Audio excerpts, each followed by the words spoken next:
Hello, Raven with Wild Soul Wanderings. I am going to make my first handcrafted, creative recipe in my new Instapot.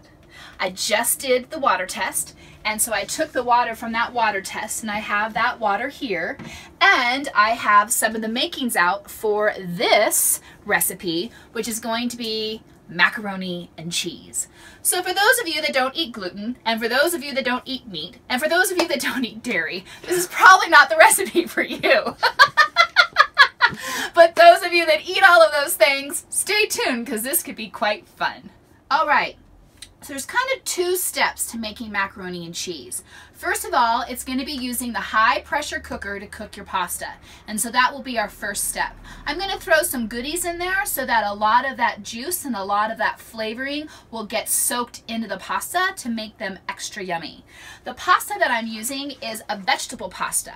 I love color and it's got some veggies in there. So this will be a fun macaroni to use in this particular recipe. Now when you buy an Instapot and you look in the user manual, it says you're not supposed to cook oatmeal or pasta in it because it might clog up the anti-cloggy thingy in it. However, I've reached out to a few people that use Instapots and they make a lot of pasta in it. You just want to make sure you don't fill this up past that 2/3 point and you'll be fine and good to go. At least that's what we're hoping for. So stay tuned to the end and see what happens then. So once we put the pasta in the Instant Pot, we're going to want to add liquids to it. One of the things that I like to use when a recipe calls for liquids, yes, I like to use water, but I also like to use either a chicken, a meat, or a vegetable broth. Just adds a lot more flavor. I live in an RV, so space is a lot more limited. So buying big containers or even the small containers of broth, A, seems like a lot of extra weight, it seems like a lot of waste, and it also takes up more money out of my pocketbook. So what I did is I purchased a smaller product, and this is called Better Than Bouillon, and it allows me to use this bouillon base, mix it with water, and I'll probably get about a good 20 or 30 servings out of this. This takes up very limited space in my rig. It's lightweight, it's less expensive, and I'm putting a lot less cardboard and other toxic crap into the landfill. So what I'm going to do is I'm going to make some stock with this. So this recipe calls for 1 teaspoon of bouillon base. So I'm going to go ahead and just get my 1 teaspoon per cup of water. And I want 2 cups of chicken broth. So I'm going to go ahead and put 2 teaspoons of the bouillon base in my thing. I did wash my hands before I came out here, so I'm just gonna use my fingers. It's my food, my friend, it's my process. Use your fingers. I'm gonna get 2 cups of water and mix that in with my bouillon base. I'm going to channel my inner Julia Child. And then I'm going to mix that together and make my own chicken broth. So I'm going to put 2 cups of chicken broth with 1 cup of water, and I'm going to add that to my Instapot. So I'm going to put, whoa, look how pretty that is, the whole container of the veggie pasta in there. And I'll move this forward so we can get better lighting on our food. I'm going to take the 2 cups of chicken broth and I'm going to pour that over the pasta. And then I'm going to supplement that with a cup of water. And that's almost a cup, so I'll just get a little bit more. Bingo. Once I have that in place, then I'm going to add some salt to taste. We will add some blessings and some magic from the ocean. Salt brings in a zing of taste. Once again, doing it with your fingers. And then we're going to add some butter. 2 tablespoons of butter. So once again, one of my new little thingies. We'll see how this works. I normally don't put my butter in the refrigerator, but I did put it in the refrigerator in the rig. So let me make up what that might be. And we'll just say it's somewhere around there. creativity, artistic. We'll say that's 1 tablespoon, and we'll say that's another tablespoon. Okay, and then we're going to stir this together. So we have the pasta, the chicken broth, the water, salt, and butter. And we want to spread it around, and we want to get the pasta under the water as much as possible so that it can soak. And then the next thing that we're going to do, we're just going to have fun with it. We're making all this up as we go, folks. Then we're going to add hot dogs. Zen and I were going to go camping this weekend, and the weather system came through. And so we had to cancel our plans, and we were going to eat hot dogs. So we figure we're just going to integrate these into our day-to-day. So I'm going to chop this baby up and add it to the Instapot and see what happens when it cooks with the pasta. So coming over here, and I'll just chop this up into smaller bites. I am using a cutting board that I have on top of this new stove cover that I just purchased, which is totally fun. It extends the amount of counter space that I have to cook, and I'm super duper excited about having this extra space. I got this off of Amazon for about 60 bucks. It was a bit more money than I wanted to spend, but now that I'm using it, I can see it's quite priceless as far as opening up more space in the kitchen. So I'm cutting up these hot dogs. Thank you for getting these. I believe these are from Costco.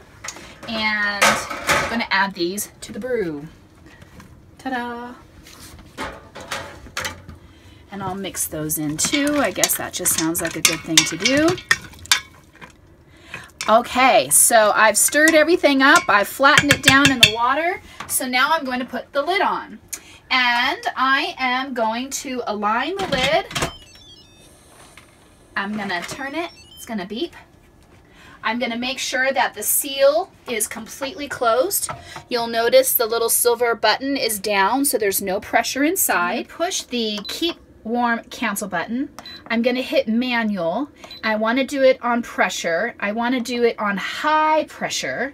And then I'm just going to use my little down button to get to 4 minutes. And once I get to 4 minutes, what's going to happen is this is going to take a few moments to warm up, and then once it is at the right temperature, you can see that it's on. So right now everything's like, okay, we've got our instructions. I'm going to warm up, and then once it gets to the right pressure, this little silver button will raise up. This will turn to 4 minutes, and it will count down the 4 minutes to cook the pasta in the high pressure cooker. So you'll notice, so it's been about 4 minutes, and the panel still says that it's on, so that lets me know that this unit is gathering heat and pressure. And you'll notice that there is some steam coming out of the area where that silver button is, and you can hear it doing something. And the button came up. Yay! So now that lets me know that there's enough pressure and heat in here based upon the instructions that I gave it for cooking the pasta.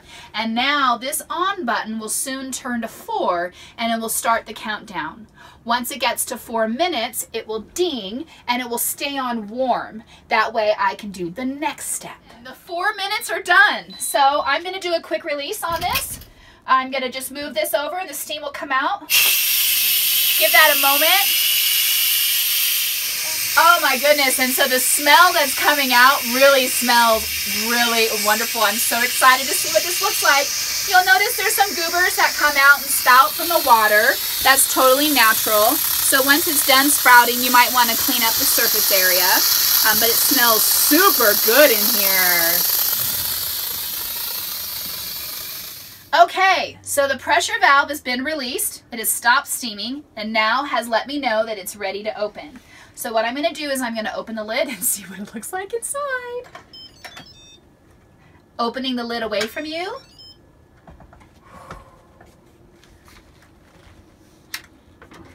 And you'll notice that our pasta is cooked.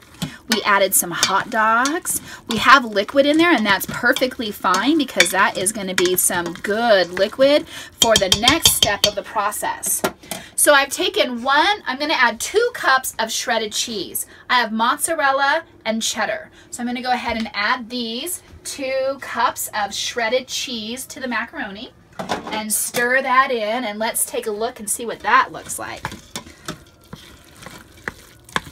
I'm also going to add a little bit of cream cheese. This is something that I saw on some other people's blogs. So cream cheese is yummy. La la la. There we go.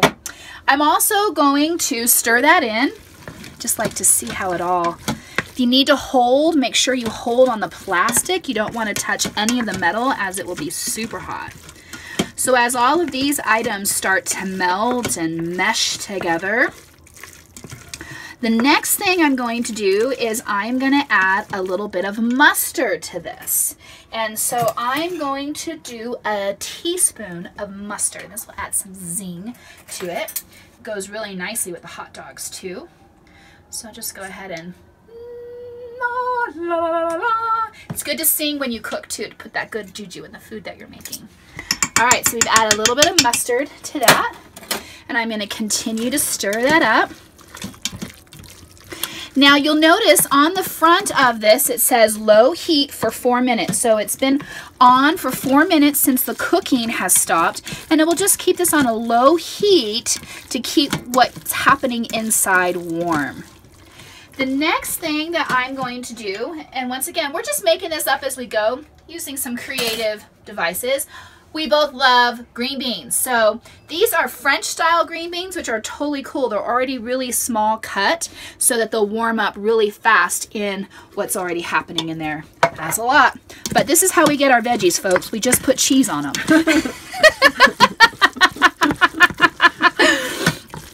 Continuing to scooch that around. Then the next thing I have available, and I just wanted to add this kind of last just to see what the consistency is half and half. So I have a little less, I have about half a cup of half and half here. So I'm going to go ahead and pour that in and stir this up, and it will take a couple of minutes, I think, for everything to kind of coagulate and get really gooey. And then we're going to try this and see what it tastes like. Super duper excited. This is my first meal in the Instapot. It is a creative output from a couple different recipes that I saw online on YouTube. And when I am out hiking out in the wild, I like the idea of being able to come home and cook a meal really quick. I like slow cookers. However, using a generator to run all day for 6 hours to slow cook something doesn't sound as efficient as I would want or need or prefer. And this is just so much fun. So in a matter of 10 minutes, we've been able to make macaroni and cheese gourmet deluxe style. So let's look at what it looks like now as it's all starting to coagulate together. Look how beautiful that is. So macaroni and cheese with hot dogs and mustard and chicken broth. I do like a little bit of pepper on mine, so I'm just gonna sprinkle a little bit of that spice on it. And oh my gosh. Okay. Oh my golly, I'm so excited. Here we go. And it's so colorful and pretty, and there's vegetables in here.